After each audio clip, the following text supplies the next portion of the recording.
আজকে আপনারা জানতে পারবেন মায়া কি, মায়ার হাত থেকে কিভাবে মুক্তি সম্ভব, এর সম্পর্কে ভগবান শ্রীকৃষ্ণ শ্রীমদ্ভগবদ্গীতার কি বলেছেন চলুন আপনারাও জেনে নিন। বর্তমান যুব সমাজের কাছে এসব বিষয় বোঝা খুবই কঠিন, কেননা যা আমরা কোন দিন দেখিনি অনুভব করিনি তাকে পড়ে উদ্ধার করা খুব কঠিন। এসব বিষয় মাথার উপর দিয়েই যায়, বিশেষ করে আত্মা পরমাত্মা। তবু চেষ্টা করছি যাতে সবার কাছে বোধগম্য হয় মায়া জিনিসটা আসলে কি। মায়া কাকে বলে? বাবা, মা, ভাই, ভগ্নী, স্ত্রী, পুত্র, ভাগ্নে, ভাইপো, ভাইজি, এইসব আত্মীয়দের প্রতি টান ও ভালোবাসা, অর্থাৎ কোন কিছুর উপর অতিরিক্ত টান বা ভালোবাসাই হচ্ছে মায়ালে।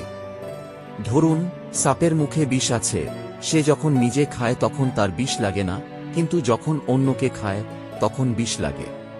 তেমনি ভগবানের মায়া আছে বটে, কিন্তু তাকে মুগ্ধ করতে পারে না, অন্যকে সে মায়ায় মুগ্ধ করে। এবার আসি মায়ার প্রকারভেদে। মায়া দুই প্রকার, বিদ্যা এবং অবিদ্যা। তার মধ্যে বিদ্যা মায়া দুই প্রকার, বিবেক এবং বৈরাগ্য। এই বিদ্যা মায়া আশ্রয় করে জীব ভগবানের শরণাপন্ন হয়। আর অবিদ্যা মায়া ছয় প্রকার, কাম, ক্রোধ, লোভ, মোহ, মদ এবং মাৎসর্য। অবিদ্যা মায়া আমি ও আমার জ্ঞানে মনুষ্যদিগকে বদ্ধ করে রাখে, কিন্তু বিদ্যা মায়ার প্রকাশে জীবের অবিদ্যা একেবারে নাশ হয়ে যায়।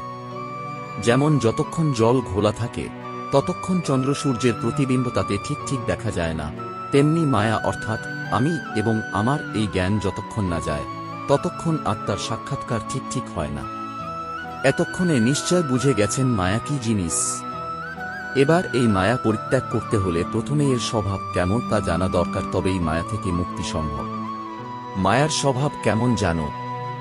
যেমন জলের পানা, ঢেইয়ে দিলে সব পানা সরে গেল, আবার একটু পরেই আপনা আপনি পুড়ে এলো।